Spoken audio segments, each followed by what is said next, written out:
Bismillahirrahmanirrahim. Alhamdulillahirabbil alamin.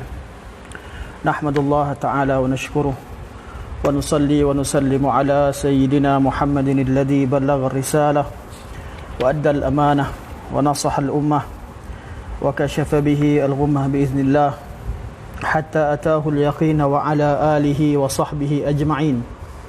Subhanaka la ilma lana illa ma 'allamtana innaka antal alimul hakim. Rabbi syrah li sadri wa yassir li amri wahlul 'uqdatam min lisani yafqahu qawli. Amma ba'd. Fa inna asdaqal hadits kitabullah wa khairal hadi hadi Muhammadin sallallahu alaihi wasallam wa syarrul umuri muhdatsatuha wa kullu muhdatsatin bid'ah wa kullu bid'atin dhalalah wa kullu dhalalatin finnar. Thumma amma ba'd. Pertamanya, marilah kita merafakkan setinggi-tinggi kesyukuran kehadirat Allah Subhanahu wa taala yang telah memilih kita untuk hadir mendengar majlis ilmu pada malam ini. Dan seterusnya kita bersyukur kehadirat Allah Subhanahu wa taala kerana telah memudahkan majlis ini dijalankan pada malam ini, walaupun tadi saya ada sedikit perkara yang berkemungkinan adanya halangan, tapi walillahil hamd, Allah mudahkan urusan pada hari ini. Hari ini kita masuk pada muka surat 31, rujuk pada nota yang saya berikan pada minggu lepas, dan kita masih lagi guna nota yang sama. InsyaAllah kita sampai pada muka surat 31 daripada kitab Makanatus Sunnah An-Nabawiyah, iaitu kedudukan atau kemuliaan sunnah Nabi sallallahu alaihi wasallam. Bab yang kita akan bincang pada malam ini adalah bab hak-hak Nabi sallallahu alaihi wasallam. Dalam kita memahami kalimah syahadah atau dua kalimah syahadah, kalimah kedua yang kita sering bacakan tiap-tiap hari dan sering kita dengar dalam laungan azan ialah kalimah asyhadu anna Muhammadar Rasulullah. Dalam kalimah wa asyhadu anna Muhammadar Rasulullah mengandungi hak-hak Rasulullah sallallahu alaihi wasallam. Apa erti kita menyaksikan bahawa Nabi sallallahu alaihi wasallam adalah Rasulullah sallallahu alaihi wasallam? Artinya kita memberikan hak-hak, kita bersaksi bahawa kita akan memberikan hak-hak kerasulan Nabi sallallahu alaihi wasallam. Hak tersebut telah disebutkan pada kelas yang lepas. Ada 5 hak yang diringkaskan oleh Syekh Umar bin Muslih Al-Husaini di sini. Dan hari ini kita masuk pada pendetailan. Okey. Hak pertama al-imanu, qala al-muallif rahimahullah, qala al-muallif hafizahullah, al-imanu bi annahu ballagha ar-risalata wa akmalaha.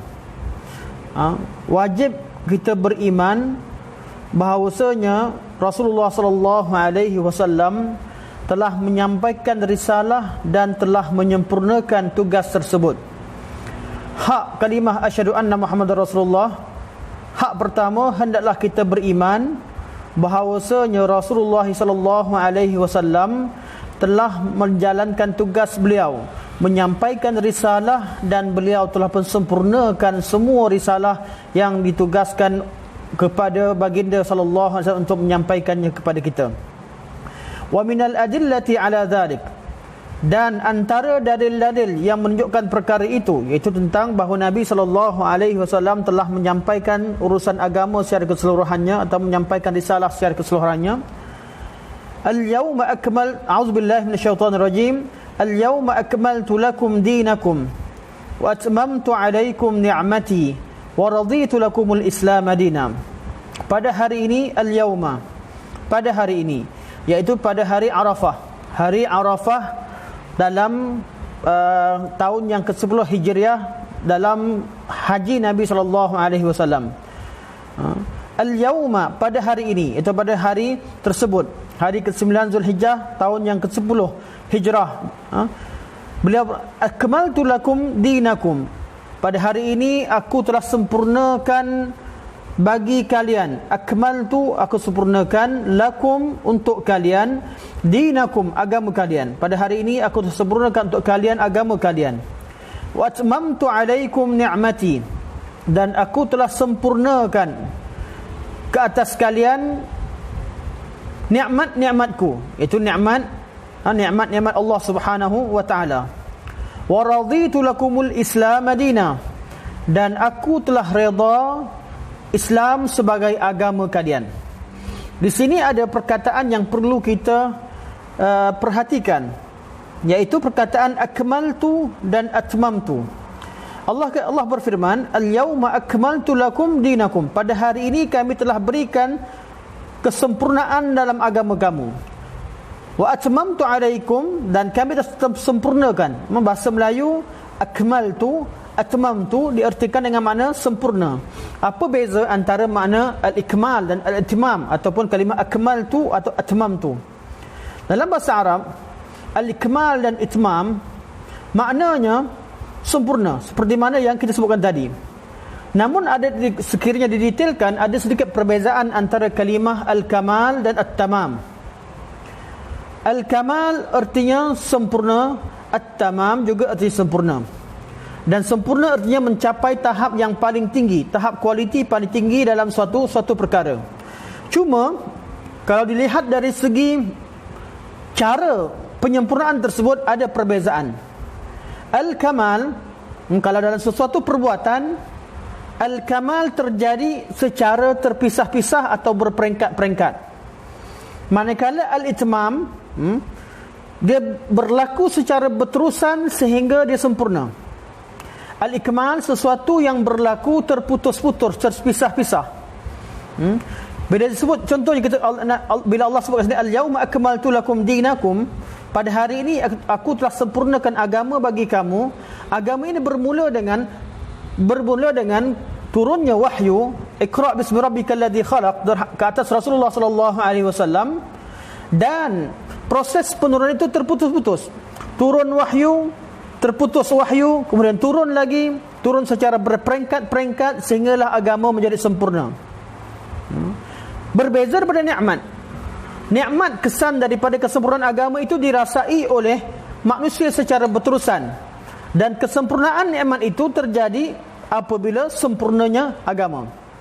Contoh lain, ini saya bincang dari segi bahasa. Contoh lain, kita tengok pada lafaz-lafaz yang Allah Subhanahu wa taala gunakan tatkala Allah nak menceritakan tentang puasa dan tentang solat. Kita tahu bahawa ibadah puasa itu disyariatkan secara tahunan, iaitu terputus. Sebulan puasa kita diwajibkan, kemudian terputus kewajipannya sehinggalah pada bulan Ramadan yang seterusnya. Berbeza daripada solat yang diartikan dengan hadis yang dalam satu solat. Contohnya, sebagai contoh untuk mudah faham, okey. Ketika Allah SWT ceritakan tentang bahawa adanya kelonggaran bagi orang-orang yang bermusafir dan sakit untuk berbuka puasa, Allah kata mereka boleh berbuka puasa, kemudian mereka hendaklah sempurnakan puasa mereka sehingga hujung bulan. Allah kata walitukmilul uddah, mereka hendaklah sempurnakan. Allah menggunakan kalimah ikmal. Berbeza daripada solat. Nabi SAW sebut tentang solat. Hadis Nabi kata, hendaklah kamu tenang ketika solat. Apa yang kamu sempat, wa ma adraktumuhu fasalluhu, apa yang kamu sempat kamu solat bersama imam. Wa ma fatakum faatimmu, apa yang kamu tertinggal, solat yang kamu tak sempat, hendaklah kamu sempurnakan. Sebab apa? Sebab solat, bila kita qada solat ataupun kita masuk masjid masbuk, imam sembahyang 4 rakaat, kita sempat 3 rakaat, 1 rakaat yang tertinggal kita tak boleh tinggalkan secara terpisah. Al-itmam iaitu menyempurnakan sesuatu secara langsung, secara berterusan, secara bersambungan dengan sesuatu yang pertama. Contoh yang lain, ketika ibadah haji dan umrah, Allah kata wa atimmul hajja wal umrata lillah, hendaklah kamu sempurnakan. Allah gunakan kalimah atimmu. Atimmu itu sempurnakan haji dan umrah kerana Allah Subhanahu Wa Taala. Kerana ibadah haji dan umrah hendaklah disempurnakan secara bersambung, secara berterusan. Okey. Tak boleh kita tawaf pada hari ini, kemudian kita balik semula ke rumah kita, pada tahun depan kita pergi semata-mata untuk sa'i. Tidak. Ibadah haji dan umrah, apabila kita mula niat masuk pada ibadah haji, kita mengambil ihram, kita wajib sempurnakan secara berterusan sehinggalah kita tahallul, sehinggalah kita selesai melaksanakan ibadah haji atau ibadah umrah. Ianya perlu disempurnakan, iaitu perlu kita sempurnakan ibadah tersebut.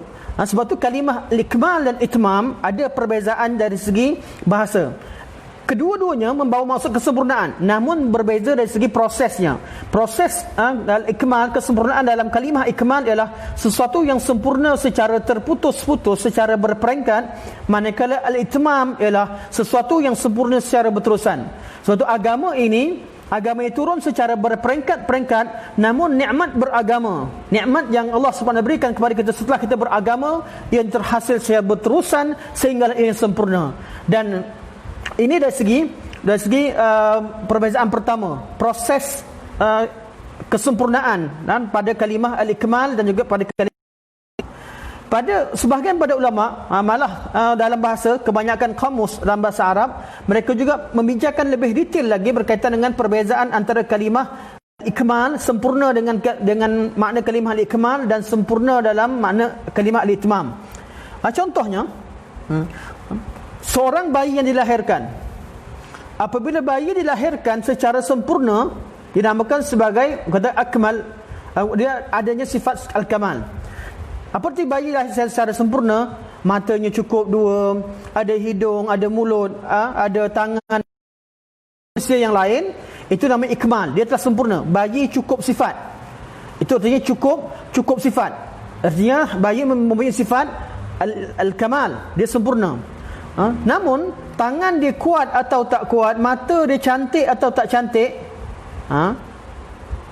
semua ini disifatkan dengan sifat al-itmam. Contohnya, kalau bayi ini sifat cukup semua sekali, kita panggil bayi lahir sempurna. Cantik tak cantik, matanya bulat tak bulat, hidungnya mancung tak mancung, ataupun kulitnya warna apa sekalipun, itu nombor 2. Sekiranya sampai pada tahap kita kata apabila disempurna kesemuanya, maaf saya terbalik, al-itmam bila cukup sifat, namanya al-itmam. Namun apabila sifat yang cukup tadi mencapai ke sesuatu yang sempurna, contohnya matanya paling cantik, mukanya paling cantik, hidungnya paling cantik dan sebagainya, ataupun badannya kuat, dinamakan sebagai al-kamal. Sebab itu sempurna, sama-sama sempurna, namun dari segi penggunaannya ada sedikit perbezaan dan juga pendetailan dari segi makna. Dalam bab agama, Allah Subhanahu Wa Taala menyatakan agama ini agama yang sempurna. Sesuatu yang difatkan sebagai al-kamal tidak boleh ditambah sedikit pun, sama ada dari segi objek ataupun sesuatu yang baru, ataupun dari segi sifatnya, kerana sifat al-kamal telah pun mencapai tahap kesempurnaan yang paling tinggi. Manakala tahap al-itmam, Allah SWT gunakan untuk nikmat. Dalam ayat Quran, tuan-tuan kalau cek dalam berkaitan dengan nikmat, Allah hanya menggunakan kalimah al-itmam, nikmat. Kenapa? Sebab al-itmam sesuatu yang sempurna dan ianya boleh bertambah di atas kesempurnaan. Contohnya apa? Contoh, kalau kita lihat dari segi nikmat, kita perlu kepada hidup kita hanya perlu kepada makan, minum, tempat tinggal yang sempurna, yang cukup. Cukup itu namanya itmam, sempurna. Namun dalam bab nikmat, Allah boleh berikan nikmat lebih daripada keperluan. Mungkin seseorang yang hanya perlu hidup sebulannya pada RM1,000, Allah berikan pendapatan dia sampai pada RM100,000, RM200,000. Sebab bab nikmat, ianya boleh ditambah, tak ada masalah. Sebab nikmat Allah sempurna, dan mungkin Allah Subhanahu memberikan suatu nikmat yang lebih daripada, Allah sempurnakan nikmat lebih daripada keperluan kita. Berbeza daripada bab agama. Bab agama, Allah Subhanahu Wa Taala memberikan agama yang sempurna dan tak boleh ditambah. Sekiranya sesuatu mencapai tahap al-kamal, kemudian ditambahkan lagi sesuatu ke atasnya, dia tidak menambahkan kebaikan, malah dia menyemakkan.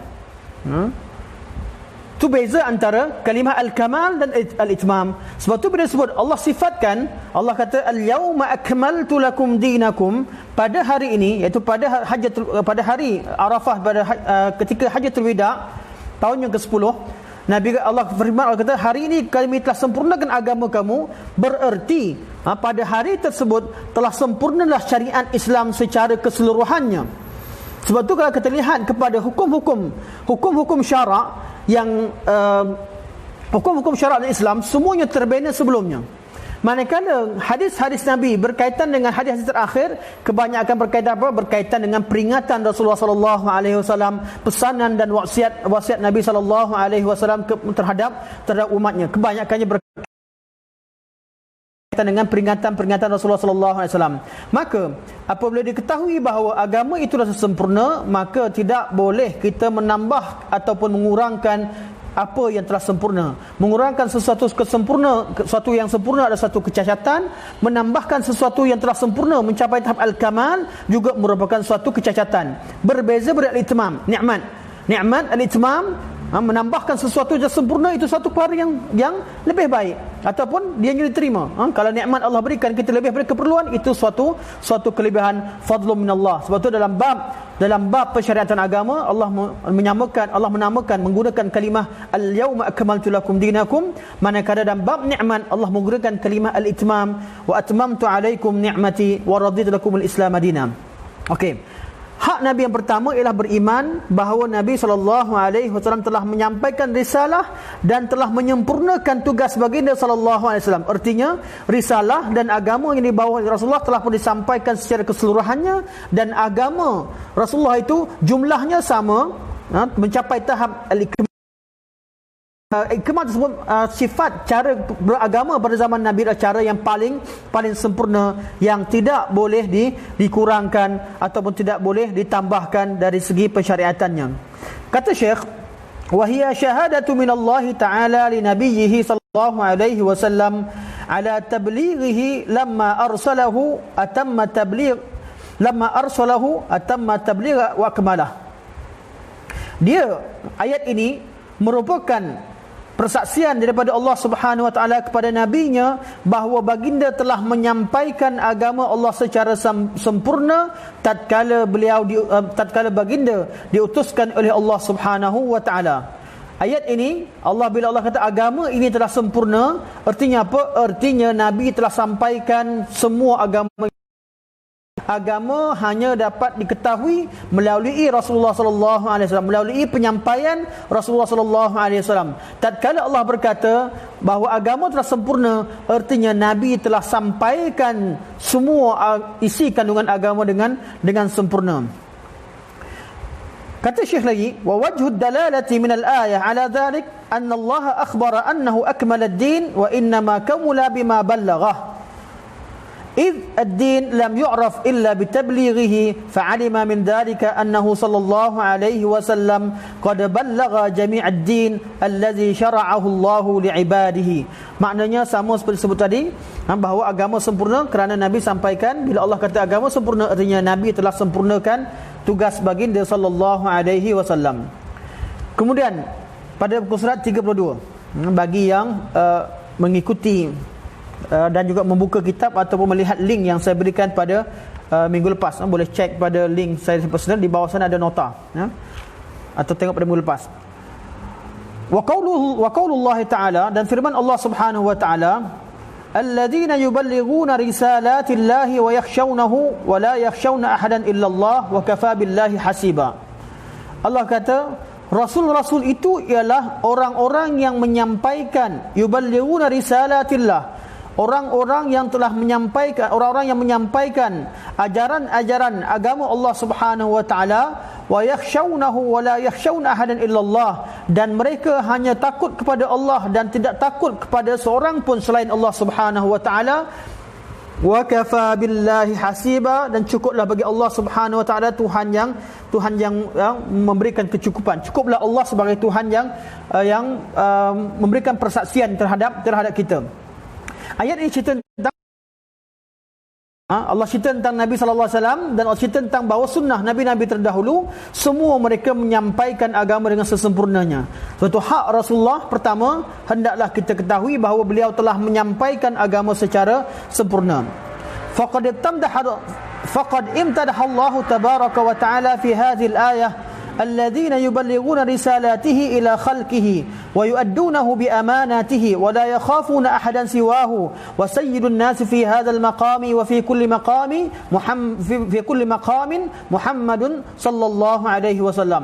Allah Subhanahu wa taala telah memuji dalam ayat ini rasul-rasul yang telah menyampaikan risalah-risalahnya kepada manusia dan menyampaikan amanah, tidak takut pada seorang pun kecuali Allah Subhanahu wa taala, dan penghulu kepada mereka, wa sayyidun nas, penghulu manusia secara keseluruhannya, fi hadzal maqam, dalam bab penyampaian, wa fi kulli maqamin, dalam semua bab kesempurnaan, Muhammadun sallallahu alaihi wasallam, yang mana yang paling sempurna sekali dalam bab penyampaian dan juga dalam semua bab adalah Rasulullah sallallahu alaihi wasallam. Jadi dalam ayat ini Allah beritahu bahawa Nabi telah sempurnakan agamanya, dan rasul-rasul terdahulu juga telah menyampaikan segala tugasnya, telah menyempurnakan agama yang telah ditugaskan pada mereka.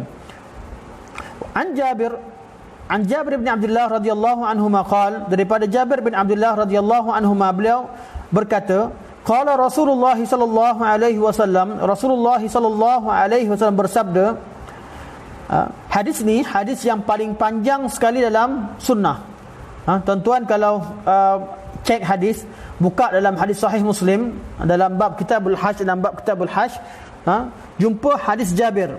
Hadis Jabir bin Abdullah yang kita baca sekarang, sebahagian daripada isi kandungan hadis tersebut. Hadis yang sahih,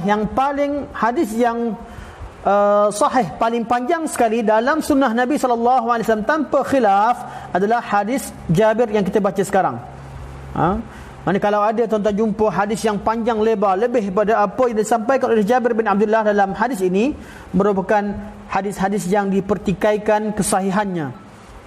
Mana hadis yang disepakati ulama bahawa ianya sahih adalah hadis yang paling panjang dalam sunnah Nabi sallallahu alaihi wasallam, iaitu hadis Jabir bin Abdullah yang menceritakan tentang bagaimana haji Rasulullah sallallahu alaihi wasallam dan juga apa yang Nabi sampaikan ketika ibadah haji. Hadis ini menjadi kewajipan pada kami ketika di Kuliatul Hadis, tak silap saya tahun 3. Tahun 3 ketika kami belajar dengan Syekh Saud Al-Harbi, Saud Al-Sa'id Al-Harbi rahimahullah. Beliau meninggal pada tahun lepas. Guru kami dan guru saya, Guru Ustaz Kamilin Jamilin, Ustaz Ka'ab dan sebagainya, ramai kami belajar dengan beliau. Beliau mewajibkan kami menghafal hadis ini, hadis yang paling panjang. Kerana kata beliau, sekiranya kalian menghafal hadis yang panjang, terbiasa mula dengan hafal hadis yang panjang dan merasakan hadis panjang itu boleh kalian capai dan kalian mampu menghafalnya, maka lebih mudah untuk kalian hafal yang hadis-hadis yang pendek. Pada tahun 3 itu dah tahun orang yang belajar, tahun yang lebih takhasus.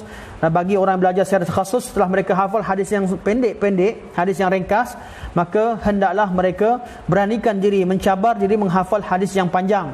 Bila kita biasa baca hadis yang panjang, kita merasakan bahawa hadis-hadis yang lain mudah untuk kita hafal. Ini Syekh rahimahullah, beliau meninggal pada tahun yang lepas. Dan insyaAllah sebelum beliau meninggal, beliau sempat menghadiahkan saya beberapa buah kitab. Banyak kitab yang beliau hadiahkan.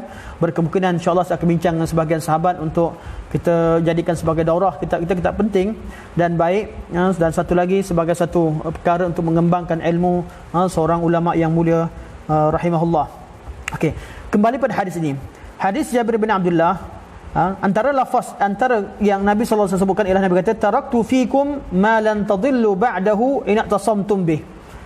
Aku tinggalkan pada kalian suatu pedoman yang mana kalian takkan sesat selepasku sekiranya kalian berpegang dengannya. Kitabullah. Pedoman itu adalah kitabullah. Ini satu kaedah yang lain. Hadis berkaitan bahawa aku tinggalkan pada kalian yang kalian tidak sesat dengannya. Kalimah kitabullah ialah kalimah yang disepakati oleh ulama. Namun selepasnya, adakah sunnah Rasulullah, ada riwayat sunnah Rasulullah atau ahli baiti, ahli i'tirati, ada perbincangan di kalangan ulama. Dalam hadis ini Nabi kata, aku tinggalkan pada kalian satu pedoman, sekiranya kalian takkan sesat sekiranya kalian berpegang teguh dengannya. Apa dia? Kitab. Terjadi lagi, mohon maaf, terputus tadi.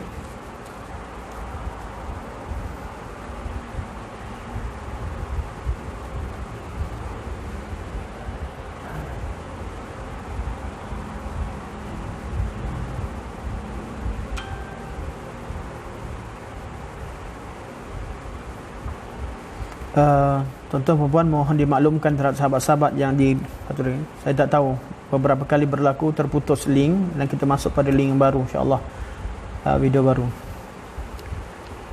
Allah musta'an. Okey. Nabi kata taraktu fikum ma lan tadillu ba'dahu in i'tasamtum bih. Aku tinggalkan pedoman pada kalian, kalian tak akan sesat sekiranya kalian berpegang dengannya. Kitabullah, kitabullah. Kemudian Nabi berkata, wa antum tus'aluna anni fama antum qailun. Waalaikumsalam warahmatullahi. Ada yang sana. Wa antum tus'aluna anni fama antum qailun. Dan nanti pada hari kiamat kalian akan ditanyakan tentangku, iaitu kita akan menjadi saksi terhadap Nabi SAW. Allah akan tanya pada kita tentang Nabi Muhammad SAW. Adakah Nabi sampaikan amanah ataupun tidak, iaitu Nabi sampaikan agama atau tidak.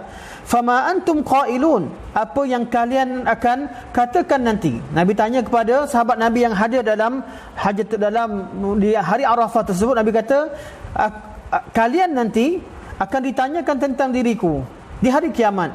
Apa yang kalian akan jawab? Qalu, mereka berkata, nashhadu annaka qad ballaghta wa addaita wa nasahta.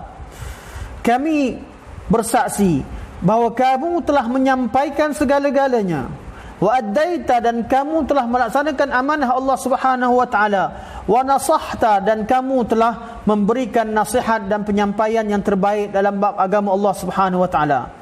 Faqala bi'isbi'ihi as-sabbabati yarfa'uha ila as-sama'i wa yunakkituha ila an-nas. Maka Nabi SAW pun mengangkat jari telunjuknya. Nabi kata, kalian akan ditanya tentang diriku. Akan ditanya tentang diriku. Apa yang kalian akan jawab pada hari kiamat nanti? Sahabat kata, kami telah menyaksikan bahawa kamu telah menyampaikan, kamu telah menasihat, kamu telah tunaikan amanah.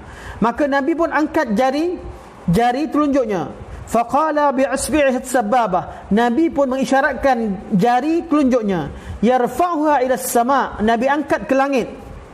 Wa yunakkituha ila an-nas, dan Nabi menunjukkannya ke arah manusia. Iaitu Nabi kata apa? Nabi kata, Allahumma, ya Allah ya Tuhan, Allahumma syhad, Allahumma syhad. Ya Allah ya Tuhanku, saksikanlah. Ya Allah ya Tuhanku, saksikanlah.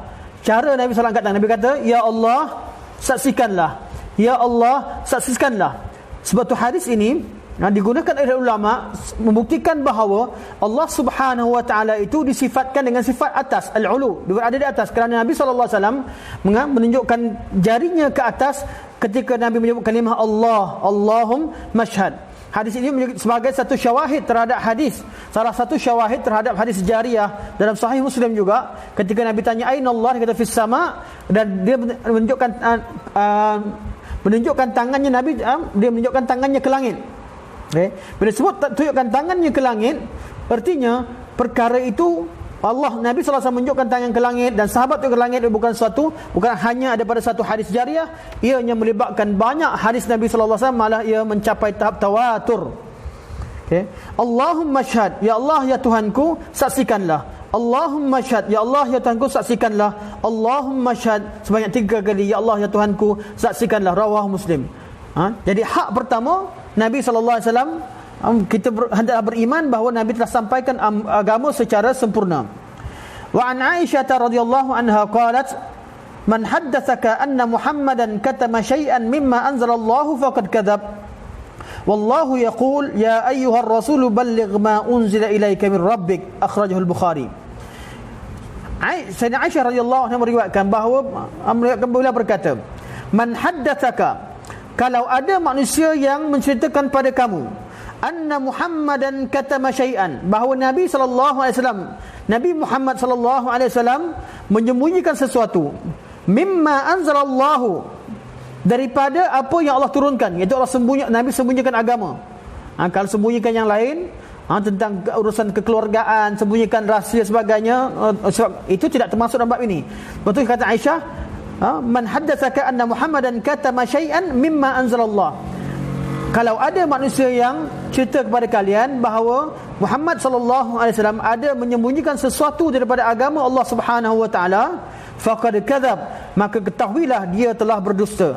Kerana apa? Wallahu yaqul, kerana Allah Subhanahu wa taala berfirman, Ya ayyuhar rasul, wahai ar-rasul, wahai ar-rasul itu Nabi Muhammad sallallahu alaihi wasallam, balligh ma unzila ilaik, sampaikan apa yang diturunkan kepada kamu.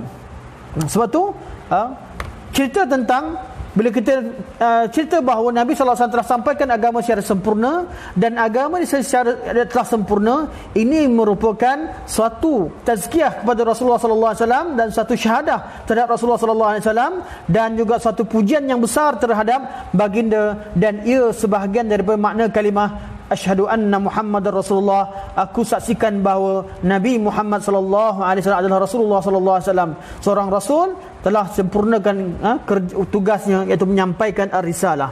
Ini pertama. Muka surat 33. Al-imanu bi'ismatihi. Hak kedua, beriman tentang kemaksuman Nabi sallallahu alaihi wasallam. Nabi sallallahu alaihi wasallam itu maksum. Okey. Alif. Perbincangan pertama, perbincangan alif, makna al-ismah. Makna maksum. Apa arti al-ismah? Kita sebut maksum lah, maksum atau al-ismah. Kalimah al-ismah yang diambil daripadanya kalimah maksum, yurja'ul ma'na al-ismah ila al-lughah, yurja'u ma'na al-ismah fi al-lughah ila al-man'i wal-hifdhi. Kalimah al-ismah dari segi bahasa ianya kembali kepada dua makna. Pertama al-man'u, yang kedua al-hifdhu. Al-man'u iaitu terhalang, al-hifdhu ialah terpelihara. Bila kata sebab seorang itu mempunyai sifat ismah, iaitu dia terhalang dan terpelihara dari segi bahasa. Wa ammal makna syar'i, manakala makna syarak, iaitu dalam kalimah, kalau disebutkan dalam hukum syarak atau dalam istilah syarak, kita sebut dan bahawa Nabi sallallahu alaihi wasallam itu mempunyai sifat maksum. Apa maknanya? Bi annaha, maknanya ialah lutfun minallahi ta'ala yahmilun Nabi sallallahu alaihi wasallam ala fi'lil khair wa yazjuruhu 'anil syarri ma'a baqa'il ikhtiyari tahqiqan lil ibtila. Lutfun minallah, satu kurniaan yang agung daripada Allah Subhanahu wa taala, satu sifat al-lutf, kelembutan, satu kurniaan yang halus, yang mulia yang diberikan oleh Allah Subhanahu wa taala kepada Nabi sallallahu alaihi wasallam, yahmilun nabi ala fil khair, yang menyebabkan Nabi sentiasa melakukan perbuatan-perbuatan yang baik. Wa yazjuruhu 'anil syarri, dan menjauhkan Nabi sallallahu alaihi wasallam daripada melakukan perkara buruk. Artinya yang buat siapa? Nabi sallallahu alaihi wasallam. Bukan Nabi, bukan berarti ismah Nabi ini majbur. Jadi seperti seorang Jabariyah, yang mana seperti kerja Jabariyah, seorang itu perbuatannya Allah yang cipta, dia tak buat apa-apa. Tidak, al-ismah bila bila maksud Nabi maksum, bukan bererti perbuatan Nabi dilakukan oleh Allah. Nabi yang laksanakan, Nabi yang buat, Nabi yang tinggalkan, Nabi yang berkata-kata, Nabi yang berjalan, Nabi yang berdiri, Nabi yang menyampaikan, Nabi yang marah, Nabi yang sayang. Cuma apa yang Nabi lakukan itu adanya bimbingan daripada Allah Subhanahu wa taala. Saya lutfun min Allah. Bimbingan yang Allah Subhanahu wa taala berikan kepada Nabi sallallahu alaihi wasallam sehingga Nabi sentiasa melakukan kebaikan. Itu makna al-ismah. Wa yazjuruhu 'anil syarri, dan bimbingan Allah Subhanahu wa taala menyebabkan Nabi sallallahu alaihi wasallam meninggalkan segala perkara yang buruk. Ma'a baqa'il ikhtiyar tahqiqan lil ibtila, serta berkekalannya sifat ikhtiar, iaitu Nabi buat sesuatu dengan kehendak Nabi sallallahu alaihi wasallam, adanya ikhtiar bukan ijbar, tahqiqan lil ibtila, kerana untuk mentahqiqkan makna al-ibtila. Kerana Nabi sallallahu alaihi wasallam juga diuji oleh Allah Subhanahu wa taala. Rasul-rasul, nabi-nabi adalah orang yang paling banyak diuji oleh Allah Subhanahu wa taala. Apa arti diuji? Artinya mereka diuji dengan adanya kehendak, adanya sifat kemanusiaan pada mereka untuk layak diuji. Jadi Nabi salah seorang maksum. Maksum artinya ialah Nabi, Allah bimbing Nabi untuk melakukan suatu perkara yang baik dan halang Nabi daripada melakukan perkara yang buruk dengan cara dalam bentuk bimbingan, dalam bentuk lutfun minallah al-ismah, sehingga Nabi tidak melakukan suatu perkara buruk. Kerana apa? Kerana Nabi sallallahu manusia, Nabi perlu dibimbing dan masih kekal sifat ikhtiar. Tidak seperti yang dipahami oleh sebahagian daripada orang. Mereka memahami bahawa bila Nabi itu maksum, artinya perbuatan Nabi Perbuatan Nabi tidak ikhtiar, semuanya Allah kontrol. Seolah Nabi ni robot yang dikontrol oleh Allah Subhanahu Wa Taala. Tidak. Nabi seperti manusia biasa, ada perasaan seperti manusia. Nabi SAW mempunyai segala sifat kemanusiaan, namun ia dibimbing oleh Allah Subhanahu Wa Taala, bimbingan Allah untuk Nabi sentiasa buat kebaikan, dan Nabi tidak melakukan satu kejahatan yang dinamakan sebagai maksum, dan yang maksum itu hanya Rasulullah sallallahu alaihi wasallam. Manakala bimbingan yang bentuk hidayah manusia iman manusia bertambah dan berkurang, manusia selain daripada Nabi sallallahu alaihi wasallam adanya sifat adanya hidayah, namun hidayah itu tidak dijamin ismahnya. Nabi SAW dijamin kemaksumannya oleh Allah Subhanahu Wa Taala. Allah sentiasa memerhatikan dan Allah sentiasa memberikan bimbingan sehingga Nabi SAW tidak melakukan kesalahan-kesalahan yang mengurangkan taraf Nabi sebagai seorang Rasul. Kita akan bincangkan lebih detail lagi insya-Allah. Perbincangan al-jawanibul lati usima Nabi sallallahu alaihi wasallam fiha. Aspek-aspek yang dimaksumkan Nabi sallallahu alaihi wasallam padanya. Jadi kita kata maksum pada apa? Adakah semua aspek, semua benda Allah kontrol, atau Nabi tak boleh bersalah langsung, atau ada kesalahan? Bab apa yang Nabi katakan maksum? Pertama, al-awwal ismatuhu sallallahu alaihi wasallam fi at-tabligh wa da'wa risalah. Pertama, bila kata Nabi maksum, kemaksuman Nabi sallallahu alaihi wasallam itu pada aspek at-tabligh, dalam penyampaian agama, wa da'wa risalah, dan mendakwa sebagai mendakwa dan menyampaikan risalah. Jadi dalam bab menyampaikan agama, Nabi takkan salah. Kita tak boleh kata bahawa Nabi sallallahu alaihi wasallam itu betul. Nabi seorang yang ikhlas, Nabi seorang yang inginkan kebaikan kepada umat, tapi Nabi tersalah. Tak ada kalimah tersalah pada Nabi sallallahu alaihi wasallam. Dalam bab agama tidak ada satu salah. Kalau selain daripada Nabi sallallahu alaihi wasallam, tidak ada ismah. Kita kata al-imam fulan dan fulan, seorang imam yang mulia, seorang yang alim, seorang yang menyampaikan agama dengan sesungguhnya, seorang yang patut kita hormati, namun beliau tidak maksum, artinya beliau masih boleh melakukan kesilapan. Itu arti hidayah Allah berikan, namun ia tidak maksum. Namun Rasulullah sallallahu alaihi wasallam dalam bab penyampaian, dalam bab menyampaikan risalah, Nabi maksum. Tidak ada satu keadaan sekalipun Nabi tersalah sampaikan agama. Kalau ada Nabi sampaikan suatu perkara, kemudian adanya perkara yang lain, hukum yang baru memansuhkan, itu adanya nasah dan mansuh. Dulu Allah benarkan, sekarang Allah larang. Dulu Allah larang, sekarang Allah benarkan. Itu nasah dan mansuh. Namun Nabi sampaikan, Nabi beritahu, kemudian Nabi SAW sampaikan satu agama secara tersalah, dia tak akan berlaku. Kalau Nabi tersalah dalam bab tertentu sebagai manusia, tersalah, Allah akan tegur. Kita akan bincangkan di bawah insya-Allah. Yang pertama, maksumnya Nabi sallallahu alaihi wasallam dalam bab penyampaian agama Allah Subhanahu wa taala. Faqad dalla ad-dalilu ala ismatihi nabiyina Muhammad sallallahu alaihi wasallam fi hadzal janib wa na'aqad al-ijma' 'alayha. Dan telah banyak dalil, telah ada dalil-dalil yang menunjukkan bahawa Nabi sallallahu alaihi wasallam maksum dalam aspek ini, dan telah berlaku ijma' pada perkara ini. Fa min al-adillati qauluhu ta'ala, antara dalilnya adalah firman Allah Subhanahu wa taala, wa ma yantiqu 'anil hawa in huwa illa wahyu yuha. Dan dia, iaitu Muhammad sallallahu alaihi wasallam, tidak berbicara dengan hawa nafsunya, kecuali ianya merupakan wahyu yang diwahyukan. فالآية نص في عصمة لسانه صلى الله عليه وسلم من كل هوى وغرض فهو لا ينطق إلا بوحي. Dalam ayat ini menunjukkan bahawa Nabi SAW, lidah Nabi SAW maksum dan tidak bercakap dengan hawa nafsu dan kehendaknya, dan tidak ada motif yang tertentu dalam penyampaian. Semua yang disampaikan adalah bentuk wahyu. Jadi wahyu di sini ialah berkaitan dengan agama. Nabi tatkala menyampaikan agama, apa yang Nabi sampaikan adalah sesuatu yang disampaikan oleh Allah Subhanahu wa taala. Nabi tidak bercakap hawa nafsu. Namun perbincangan Nabi, perbualan Nabi dengan isteri-isteri Rasulullah sallallahu alaihi wasallam, berkaitan urusan keluarga, berkaitan perkara tertentu, perbualan Nabi dengan sahabat, urusan biasa, sebahagian daripadanya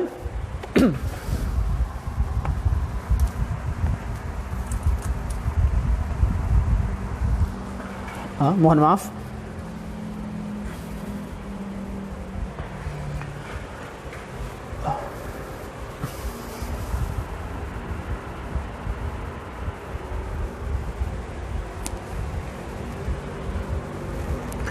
Perbualan-perbualan biasa yang bukan perkara wahyu, berkemungkinan ianya bukanlah mungkin Nabi SAW melakukan kesilapan tertentu.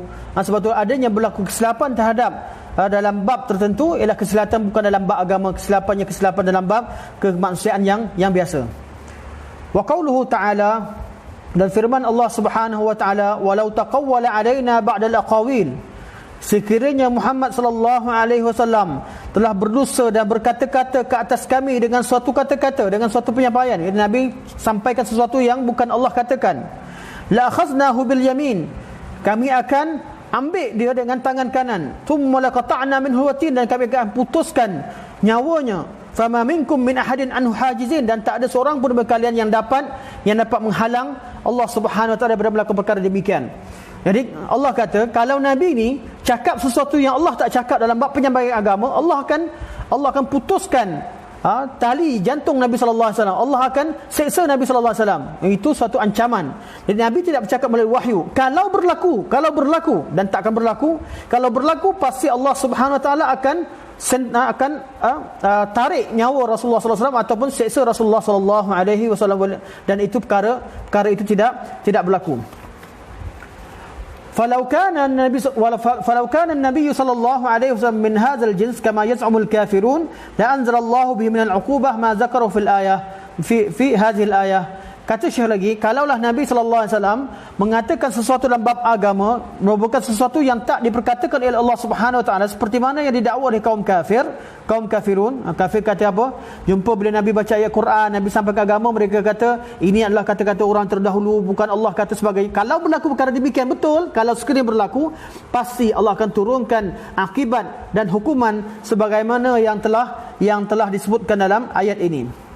وعن عبد الله بن عمرو بن العاص رضي الله عنهما قال كنت أكتب كل شيء أسمعه من رسول الله صلى الله عليه وسلم أريد حفظه فنهتني قريش وقالوا إنك تكتب كل شيء تسمعه من رسول الله صلى الله عليه وسلم ورسول الله بشر يتكلم في الغضب والرضا فأمسكت عن الكتاب.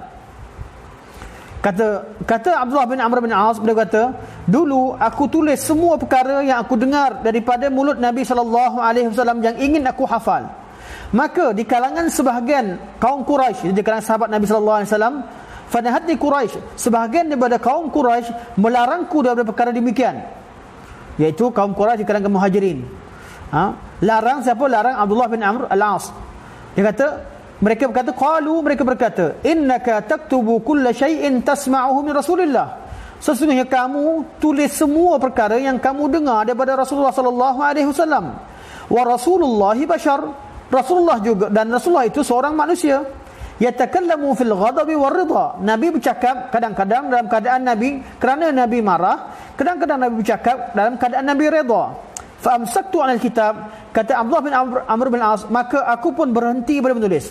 Mula sekali Abdullah bin Amr bin As tulis semua sekali yang beliau dengar daripada mulut Nabi sallallahu alaihi wasallam. Wa zakartu zalika li Rasulillah sallallahu alaihi wasallam. Maka kemudian aku sebutkan perkara demikian kepada Rasulullah sallallahu alaihi wasallam. Faqala, maka Nabi berkata, uktub, tulislah. Fa walladhi nafsi bi yadihi ma yakhruju minhu illa haqqun. Tulislah wahai Abdullah bin Amr bin As, sesungguhnya demi Allah yang jiwaku berada di tangannya, tidak ada sesuatu yang keluar daripada mulut ini, ma yakhruju minhu, tidak ada yang keluar daripada mulut ini, yang tidak ada sesuatu yang keluar daripadanya, iaitu mulut ini, illa haqqun, kecuali perkara yang hak, perkara yang benar. Akhrajahu Ahmad wa Abu Daud al-Hakim.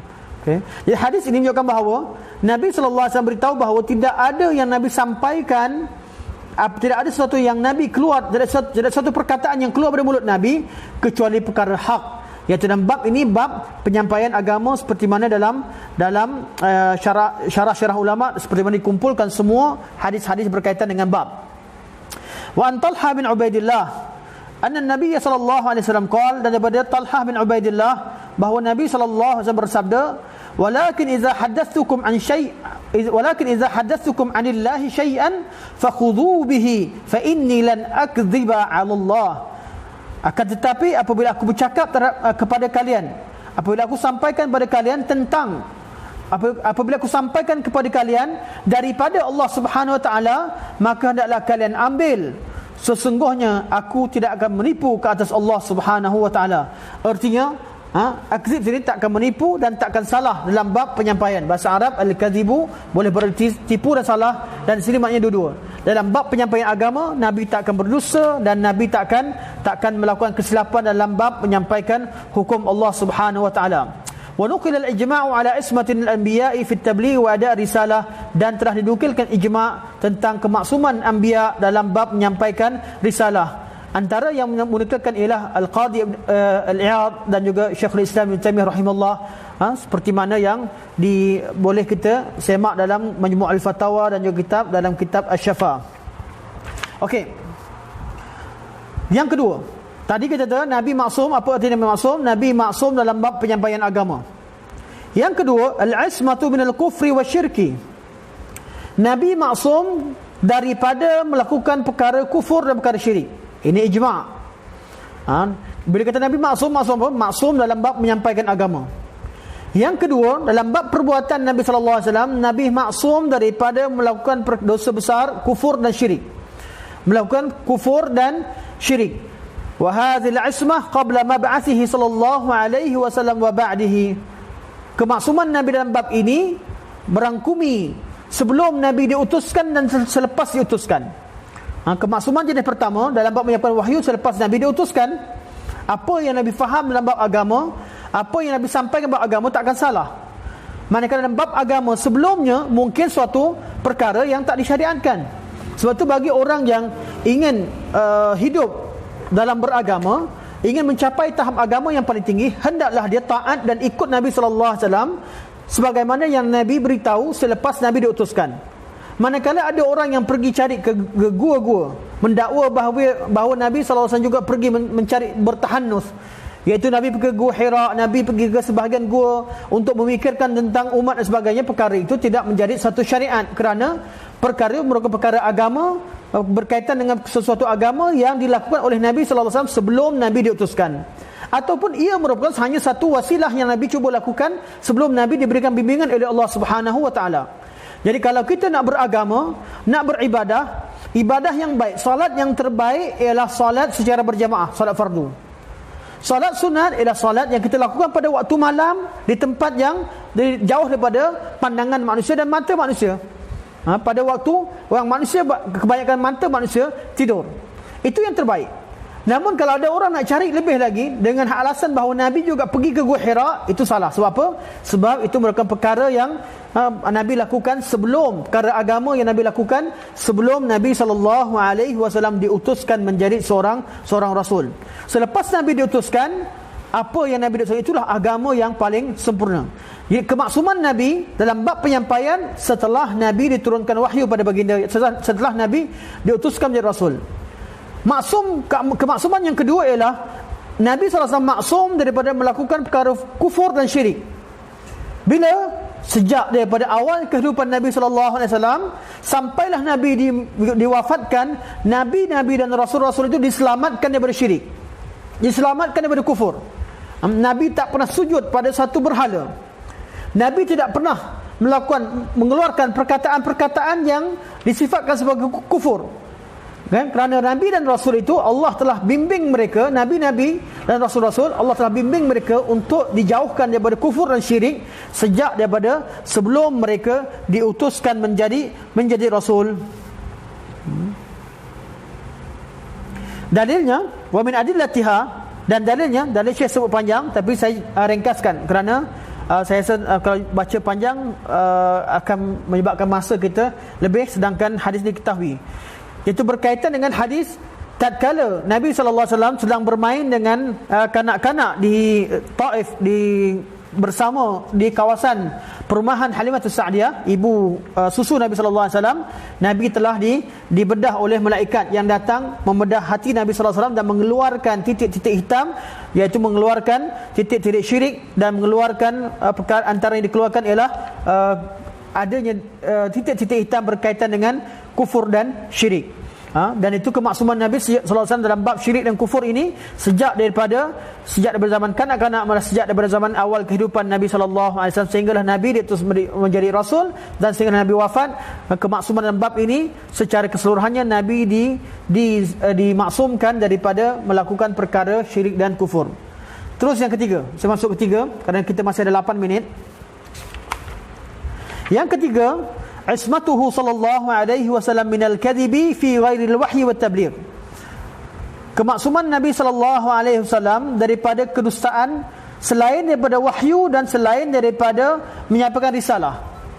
Wahyu, Nabi sampaikan Quran, tak ada ayat Quran yang Nabi sampaikan salah. Tabligh, menyampaikan agama Nabi secara umum dalam bab sunnah Nabi sallallahu alaihi wasallam secara keseluruhannya, Nabi sallallahu alaihi wasallam tak akan sampaikan satu kesalahan. Dan Nabi juga terpelihara bersifat al-kadhibu, ismatuhu minal kadhibi. Nabi berdusta daripada Nabi terpelihara daripada berdusta dalam bab urusan yang lain, walaupun bukan urusan agama, walaupun bukan urusan tabligh. Jadi Nabi sallallahu alaihi wasallam dalam bab menyampaikan agama, Nabi tak salah, Nabi tak menipu. Yang kedua, Nabi sallallahu alaihi wasallam takkan melakukan perkara syirik dan kufur sejak pada awal hidupnya. Ketiga, Nabi sallallahu alaihi wasallam terpelihara daripada sifat berdusta. Dalam hidup Nabi sallallahu alaihi wasallam, sejak pada awal Nabi hidup sampailah Nabi wafat, sampailah Nabi dimatikan oleh Allah Subhanahu wa taala, Nabi tidak pernah menipu, tak pernah berdusta dalam semua urusan. Itu antara sifat kemaksuman erti ismatun Nabi sallallahu alaihi wasallam. Wa hadha ma'lumun mashhurun min siratihi sallallahu alaihi wasallam qabla al-bi'tsati. Wa lihadha lamma jama'a Quraisyan liyunzirahum qala lahum ara'aytum law akhbartukum anna khaylan bil wadi turidu an tughira alaykum wa akuntum musaddiqiyya qalu ma jarrabna alayka illa sidqa qala fa inni lakum nadhirun bayna yaday 'adzabun shadid akhrajahu al-Bukhari. Perkara ini telah maklum dalam sirah Nabi sallallahu alaihi wasallam dan masyhur sebelum Nabi sallallahu alaihi wasallam diutuskan lagi. Kerana itu tatkala Nabi sallallahu alaihi wasallam mengumpulkan kaum Quraisy untuk disampaikan peringatan pada mereka, Nabi berkata pada mereka, "Apa pandangan kalian sekiranya aku khabarkan pada kalian bahawa di sebalik wadi ini ada satu kumpulan pasukan berkuda ingin menyerang kalian, ingin menyerang kampung kalian, adakah kalian akan percaya?" Mereka menjawab, "Ma jarrabna alayka illa sidqa." Kami tak pernah mendengar, kami tak pernah cuba, tak pernah pengalaman kami bersama kamu, kami melihat kamu menipu. Qala, Nabi pun berkata, fa inni lakum nadhirun baina yaday azab syadid. Sesungguhnya pada hari ini aku beri peringatan pada kalian tentang azab syadid, azab yang pedih yang akan menimpa, yang berada di depan kalian. Jadi tatkala Nabi kumpulkan kaum Quraisy di Bukit Azab, Bukit Safa, Nabi tanya pada mereka, adakah kalian percaya sekiranya di sebalik wadi ini, di mana di belakang Nabi sallallahu alaihi wasallam, disebutkan riwayat sebut di sebalik gunung ini, iaitu di gunung Jabal Abu Qubais dan juga wadi yang ada di sampingnya. Di sebalik wadi, iaitu wadi di Mekah, di Mekah di sebaliknya, di sebalik gunung. Di belakang bukit ini, iaitu Bukit Abu Qubais, dan di sebalik wadi ini, iaitu di belakang wadi ini, iaitu di belakang gunung ini, kalau aku beritahu kepada kalian bahawa ada sekumpulan pasukan berkuda yang menyerang kalian, sedang menyerang kampung kalian, kalian percaya atau tidak? Sebab apa? Sebab perkara ini perkara yang mustahil berlaku. Tatkala Nabi manggil mereka datang daripada arah sebalik wadi. Kita tahu bahawa kaum Quraisy mereka tinggal, terutamanya keluarga Nabi sallallahu alaihi wasallam, dalam hadis ini berkaitan keluarga Nabi, mereka tinggal di kawasan di sebalik wadi, iaitu berdekatan sekarang ni kita panggil kawasan Syuaibain dan kawasan Syamiyah, ke arah antara Syuaibain dan kawasan yang di maktabah Nabi sallallahu alaihi wasallam, kawasan tinggalnya keluarga Nabi sallallahu alaihi wasallam. Mereka baru datang, mereka dengar Nabi panggil untuk berkumpul, mereka datang pada rumah mereka. Nabi dah berada di Safa. Nabi kata, kalau aku beritahu bahawa sekarang ini ada pasukan berkuda serang kamu, artinya apa? Kerana tak logik. Sebab apa? Sebab Nabi dah sampai di wadi, sampai di Bukit Safa sebelum mereka sampai. Mereka baru datang. Artinya perkara yang paling tak logik. Orang Arab kata, malah keluarga Nabi sallallahu alaihi wasallam berkata, kalau perkara itu kamu katakan, kami percaya. Sebab apa? Sebab kami tak pernah dengar kamu berdusta. Sebab tu Nabi sallallahu alaihi wasallam maksum dalam bab melakukan kesalahan, iaitu dalam maksum takkan melakukan kesalahan dalam bab penipuan. Wa kadzalika ini muka surat 36. Wa kadzalika fi hadits bad'il wahyi wa su'alihi Raqal Sufyan. Seperti juga dan begitu juga hadis hadis dalam bab Badul Wahyi dalam kitab Sahih Bukhari. Ketika Herakles atau Herakal bertanya kepada Abu Sufyan. Di sini sebut Sufyan, kesilapan, salah dalam li Abi Sufyan. Hal kuntum tattahimunahu bil kadhibi qabla an yaqula ma qala? Qala la. Nabi Herakal tatkala dipanggil oleh Raja Rom Herakles, tatkala memanggil Abu Sufyan, Herakal tanya kepada Abu Sufyan, adakah kamu pernah menuduh dia, iaitu Muhammad sallallahu alaihi wasallam, adakah kamu pernah mendengar atau menuduh dia berdusta sebelum dia mendakwa dirinya sebagai seorang rasul? Kata Abu Sufyan, tidak. Sejak dulu lagi Rasulullah SAW bukan seorang yang berdusta kerana Nabi diberikan kemaksuman dalam bab tersebut. Yang keempat, dan penutup, dan sebelum saya baca pada soalan, sekiranya soalan tuan-tuan boleh typekan di komen, saya akan jawab sekadar kemampuan insya-Allah. Yang keempat, ismatuhu sallallahu alaihi wasallam minal kaba'iri duna syirki. Nabi sallallahu alaihi wasallam maksum daripada melakukan dosa-dosa besar selain syirik dan kufur. Bab syirik Nabi takkan buat. Bab dosa besar juga Nabi sallallahu alaihi wasallam juga terpelihara daripadanya. Kenapa? Sebab Allah sebut wa min adillati dzalik qauluhu sallallahu qaulullah wa min adillati dzalik qaulullah taala, antara dalil perkara ini firman Allah Subhanahu wa taala, wa innaka la'ala khuluqin azim, sesungguhnya kamu berada di atas akhlak yang paling mulia, yang paling agung. فهذه تزكية من الله لرسوله توجب سلامته من كل ما يحط من منزلته ويقده في نبوته ومن ذلك الكبائر. Allah kata sesungguhnya kamu berada di atas akhlak-akhlak yang mulia, di atas segala akhlak yang mulia. Ini merupakan suatu pujian daripada Allah Subhanahu Wa Taala yang mewajibkan dan menerangkan bahawa Nabi sallallahu alaihi wasallam itu terselamat dan terpelihara daripada segala akhlak dan segala perkara yang menyebabkan menjatuhkan kedudukan Nabi sallallahu alaihi wasallam. Antara perkara yang menjatuhkan kedudukan seseorang ialah melakukan dosa-dosa besar. Wa qauluhu sallallahu alaihi wasallam, dan firman sallallahu dan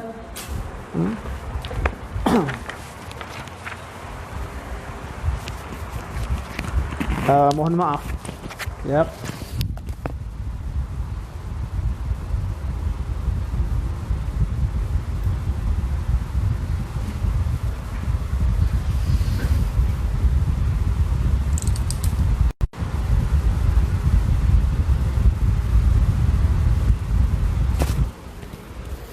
Mohon maaf tuan-tuan, saya punya teleport kebetulan dia terputus sebelah, kadang-kadang terjatuh. Mohon maaf.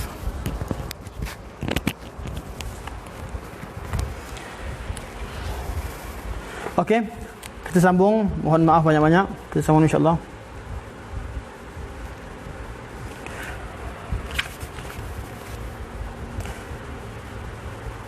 Firman sabda Nabi sallallahu alaihi wasallam, amma wallahi inni la akhsyakum lillah wa atqakum lah.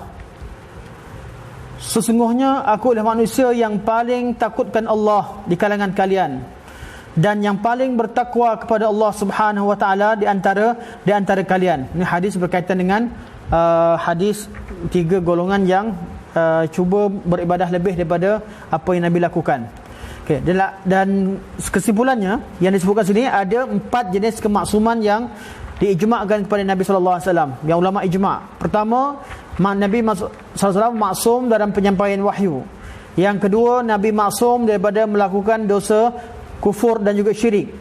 Yang ketiga, Nabi sallallahu alaihi wasallam maksum daripada berdusta secara keseluruhannya. Dan keempat, Nabi sallallahu alaihi wasallam maksum daripada melakukan dosa-dosa besar selain daripada syirik dan kufur. Keempat. Jadi persoalan seterusnya, adakah Nabi sallallahu alaihi wasallam melakukan dosa-dosa kecil? Di sinilah dia berlakunya khilaf di kalangan ulama. Saya baca, saya habiskan insya-Allah bab ni. Kebanyakan ulama, aksarul ulama anna al-khata' yaqa'u minhu sallallahu alaihi wasallam fiha lakin ya'taqidun. Kebanyakan ulama berpandangan bahawa Nabi sallallahu alaihi wasallam mungkin melakukan dosa kecil. Iaitu Nabi sallallahu alaihi wasallam boleh melakukan dosa-dosa kecil, namun mereka i'tiqadkan bersama dengannya beberapa perkara. Untuk perkara kesalahan-kesalahan kecil, kesalahan-kesalahan kecil mungkin Nabi SAW juga melakukannya. Kebanyakan ulama berpandangan demikian. Pertama, anna Allah Ta'ala la yaqirruhu 'ala al-khata' bal yuwajjihuhu lil haqqi wa qad yahsulu al-'itab 'ala dhalik. Walaupun Nabi SAW boleh melakukan satu dosa yang kecil, iaitu melakukan kesalahan yang kecil, tapi pertama, Allah Subhanahu Wa Ta'ala tidak akan membiarkan Nabi dalam kesalahannya. Allah akan menegur Nabi sallallahu alaihi wasallam dan membetulkan Nabi sallallahu alaihi wasallam. Contoh Nabi sallallahu alaihi wasallam ketika datang Abdullah ibnu Umi Maktum datang jumpa Nabi sallallahu alaihi wasallam untuk tanya tentang agama. Nabi sallallahu alaihi wasallam sedang layan kaum Quraisy. Nabi berpaling daripada Abdullah bin Umi Maktum, berpaling, dan Nabi tidak bermuka masam dan berpaling. Ketika itu Nabi buat suatu kesalahan. Ini merupakan dosa kecil. Allah pun turunkan ayat Quran untuk menegur kesilapan Nabi sallallahu alaihi wasallam. Allah turunkan ayat abasa wa tawalla an ja'ahu al-a'ma wa ma yudrika la'allahu yazakka, sehingga akhir ayat berkaitan dengan peristiwa tersebut. Yang kedua, saya cepatkan. أن الخطأ يقع منه صلى الله عليه وسلم اجتهادا لا تعمدا ولذلك لا يسمى معصية ففي إطلاقها إساءة أدب مع النبي صلى الله عليه وسلم. Saya mohon maaf, saya pun sebut maksiat tadi. Jadi Nabi dalam bab dosa besar Nabi tak akan buat. Bab dosa kecil dalam istilah kita, kita kata kesalahan-kesalahan kecil Nabi boleh buat. Kesalahan kecil Nabi SAW boleh buat. Mungkin berlaku secara jarang-jarang berlaku. Antaranya Nabi boleh melakukan satu kesilapan yang kecil, namun kesilapan Nabi tak akan dibiarkan oleh Allah Subhanahu Wa Taala. Allah akan tegur Nabi sallallahu alaihi wasallam. Yang kedua, apabila Nabi melakukan kesalahan-kesalahan kecil tadi, kesalahan yang dilakukan ialah dilakukan dengan ijtihad, iaitu dengan cuba sedaya upaya buat yang betul tapi tersalah. Ijtihad, tersalah dalam ijtihad. La ta'ammudan, bukan kerana buat dosa secara sengaja. Jadi Nabi SAW takkan buat dosa kecil secara sengaja. Kalau berlaku sekalipun kerana tersalah ijtihad, kerana kesilapan-kesilapan. Suatu kata Syekh, walidzalik la yusamma maksiyah. Oleh kerana itu kesalahan Nabi yang kecil tadi tidak dinamakan sebagai maksiat, sebab maksiat itu mewajibkan adanya pelanggaran terhadap Allah Subhanahu Wa Taala. Fa fi itlaqiha isaat adab ma'an Nabi sallallahu alaihi wasallam, sekiranya kita menamakan apa kesalahan-kesalahan Nabi buat kecil itu sebagai maksiat, itu merupakan suatu adab buruk terhadap Nabi sallallahu alaihi wasallam. Itu tidak beradab terhadap Nabi sallallahu alaihi wasallam. Jadi dosa besar Nabi tak akan buat. Manakala istilah dosa kecil, kita kata kesalahan kecil. Kenapa kita sebut dosa? Sebab kesalahan Nabi tak akan buat secara sengaja. Jadi manakala kesalahan-kesalahan kecil mungkin Nabi buat, namun pertama Allah tak akan biarkan Nabi berada kesilapannya tidak ditegur. Yang kedua, Nabi SAW lakukan secara ijtihad, bukan secara sengaja. Ketiga, anna ma yaqa'u minhu min hadzal qabil laysa mimma yaqdahu fi haqqihi aw yanqusu min qadrihi wa manzilatihi kal wuqu'i fil umuri ad-dani'ah wal musqitah lil muru'ah. Yang ketiga, kesalahan-kesalahan yang berlaku terhadap Nabi sallallahu alaihi wasallam ialah kesalahan-kesalahan kecil yang berlaku pada Nabi sallallahu alaihi wasallam ialah kesalahan-kesalahan yang tidak menjatuhkan kedudukan Nabi sallallahu alaihi wasallam. Seperti melakukan kesalahan dalam masalah perkara-perkara yang rendah akhlaknya, atau perkara-perkara yang boleh menjatuhkan maruah seseorang atau muruah. Kalau Nabi buat silap, kesilapan itu kesilapan yang tidak menjatuhkan kedudukan Nabi sallallahu alaihi wasallam dan tidak menjatuhkan maruah. Contohnya Nabi bermasam muka dengan Abdullah bin Umi Maktum tadi. Nabi sallallahu alaihi wasallam, kesalahan tersebut tidak menjatuhkan dan juga merupakan kesalahan secara ijtihad dan tidak menjatuhkan kedudukan Nabi sallallahu alaihi wasallam. Yang keempat, bagi ulama mengatakan bahawa Nabi boleh buat kesalahan kecil. Mereka juga mengatakan anna taubata hasilah min hadzal khata' wa hadha mimma yarfa'u qadrah. Tiap-tiap kesalahan yang Nabi lakukan tadi diikuti dengan taubat, dan dengan taubat Nabi sallallahu alaihi wasallam tersebut telah mengangkat kedudukan Nabi kedudukan yang lebih tinggi. Amma ma yaqa'u min khata'i minhu fi janibil umuri dunyawiyah.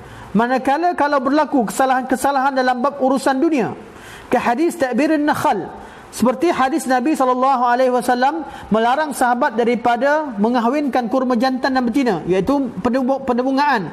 Nabi pernah larang. Nabi bila hijrah ke Madinah, Nabi larang sahabat kaum Ansar daripada mengahwinkan kurma jantan atau kurma jantan dan kurma betina atau melakukan pendebungaan. Nabi kata tak bermanfaat. Selepas pada bulan musim panas, Nabi kata kenapa kurma tahun ni banyak tak jadi? Sahabat kata sebab kamu melarang kami daripada melakukan pendebungaan, sedangkan selama ini kami mengkahwinkan antara kurma jantan dan betina, iaitu melakukan pendebungaan. Akhirnya Nabi kata kamu lebih tahu tentang urusan dunia kamu. Jadi kesalahan dalam bab dunia, dalam bab urusan-urusan harian, bukan berkaitan dengan agama, bukan berkaitan dengan maksiat, bukan berkaitan dengan ibadah sebagai kesalahan biasa, kesalahan harian sebagai manusia mungkin berlaku daripada Rasulullah sallallahu alaihi wasallam apabila ianya tidak menjatuhkan muruah dan juga terikat dengan 4 kaedah yang kita sebutkan tadi. Wa haditsu nuzuli bi adna miyah badrin, dan hadis Nabi sallallahu alaihi wasallam mengambil tempat sebelum tempat turunnya, sebelum tempat air. Dalam perang Badar, Nabi mengambil posisi dalam peperangan tersebut di belakang telaga air. Kemudian Nabi dicadangkan supaya mengambil di depan air, kerana biar air berada di belakang kaum muslimin. Jadi Nabi tersilap dalam bab urusan tertentu, namun urusan itu urusan harian, urusan kebiasaan, bukan urusan berkaitan dengan agama, bukan urusan berkaitan dengan perkara yang menjatuhkan muruah Nabi sallallahu alaihi wasallam. Fa mislu hadha wa ashbahu min umur dunya la madkhala fiha li ilmin diyanatan wa la i'tiqadiha wa la ta'limiha fayajuzu fihi al-khata' fayajuzu al-wuqu' al-khata' fihi إذ لا نقيده فيه ولا محطة وإنما هي أمور اعتيادية يعرفها من جربها والنبي صلى الله عليه وسلم مشحون القلب بمعرفة الربوبية ملآن الجوانح بعلوم الشريعة وهذا أيضا إنما يكون في بعض الأمور وفي النادر فيما سبيله التدقيق في حراسة الدنيا واستثمارها لا في الكثير al-mu'zini bil balah wal ghaflah. Sebagai penutup saya baca ni, saya sebut dan kalau urusan-urusan dunia, urusan kecil mungkin Nabi melakukan kesilapan, namun kesilapan itu suatu perkara yang sangat jarang berlaku. Walaupun kata urusan dunia, tapi urusan dunia yang Nabi buat silap pun urusan yang sangat jarang berlaku, namun ia yang berlaku bagi orang-orang yang mengkaji hadis Nabi sallallahu alaihi wasallam berkaitan dengan perkara ijtihad, berkaitan dengan perkara urusan harian. Dan apa yang kita nampak kesilapan Nabi juga telah ditegur, walaupun ditegur oleh sebahagian sahabat kerana adanya diketahui apa yang Nabi ijtihad salah, seperti mana pendebungaan kurma dan juga seperti Nabi SAW mengambil kaedah peperangan yang tidak sesuai tempat meletakkan tentera dan sebagainya. Perkara itu mungkin berlaku. Sebab tu daripada kesimpulan kita dalam 2 bab ini, kita akan masuk minggu depan nanti insya-Allah tentang bab hak Nabi juga berkaitan dengan wajib cinta kepada Rasulullah sallallahu alaihi wasallam, bab ta'zir, bab tauqir kita akan bincangkan pada minggu hadapan. Cuma pada hari ini bab ismah, kita perlu tahu bahawa Nabi SAW ada dua sifat pada Nabi SAW. Satu sifat kenabian, yang kedua sifat kemanusiaan. Sifat kenabian kerasulan, Nabi maksum dengannya. Sifat kemanusiaan, Nabi SAW seorang manusia, ada silap, ada yang betul, tapi kesilapan Nabi sangat sedikit dan sangat jarang, kerana Nabi SAW Allah berikan Nabi kesempurnaan akal dan kesempurnaan dalam semua perkara. Kesilapan itu tidak lain tidak bukan hanya menunjukkan bahawa Nabi juga seorang manusia dan semua manusia melakukan kesilapan, walaupun kesilapan itu berbeza-beza tahapnya mengikut kedudukan manusia tersebut. InsyaAllah saya akan cuba baca soalan sekiranya ada soalan. Bab kemaksuman, bab maksum dan juga bab hari ini kita bincang bab maksum dan juga bab bid'ah dalam agama, iaitu bab Nabi agama sempurna dan tidak ada sesuatu yang Nabi tak sampaikan.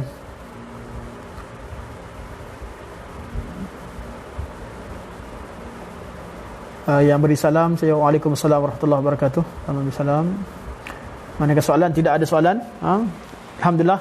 Terima kasih pada tuan-tuan yang memberikan masa bersama dengan kuliah malam ini. Semoga Allah Subhanahu wa taala jadikan apa yang kita lakukan ini satu perkara ibadah dan Allah membalasnya dengan kebaikan yang banyak. Semoga Allah Subhanahu wa taala menemukan kita sebagaimana Allah temukan kita kat dunia, Allah akan temukan kita di syurga Allah Subhanahu wa taala. Sekadar ini, wasallallahu ala sayyidina Muhammad wa ala alihi wa sahbihi wa baraka wa sallam, walhamdulillahirabbil alamin. Wassalamualaikum warahmatullahi wabarakatuh. Subhanakallahumma wa bihamdika asyhadu an la ilaha illa anta astaghfiruka wa atubu ilaik.